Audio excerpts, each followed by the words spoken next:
Welcome to this session on portfolio management.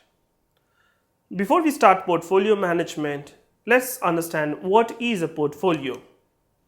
So portfolio is a combination of securities such as stock, bonds and money market instruments.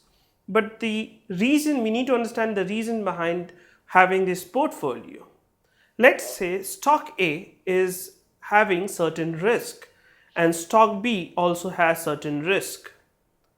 Both of them are risky stocks, but the nature of stocks is in such a way that if I combine stock A and stock B together and put it into my portfolio, this actually minimizes the risk because stock A is having a counter risk to stock B. In case the price of stock A is increasing, the price of stock B will be decreasing and vice versa. So if I put the combination of both and keep it into my portfolio, this is actually going to minimize my risk.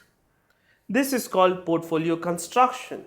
Now I can put several other products from different asset class like bonds, debentures, money market instruments, stocks, and I can create my portfolio with the purpose to have maximum return and minimum risk. That's what we mean by portfolio construction.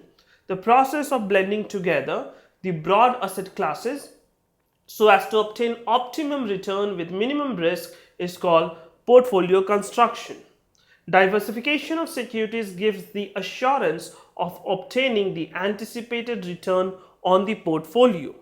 So now you do not think about the return about a particular stock, but now you think about your target return or expected return from the portfolio as a whole.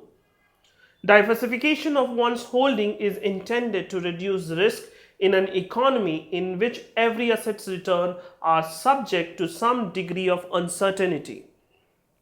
So every product that I have in my portfolio, though they are diversified, but they are subject to some kind of risk or uncertainty.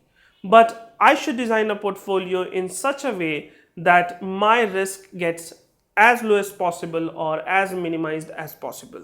So this is all about the introduction of portfolio management and portfolio.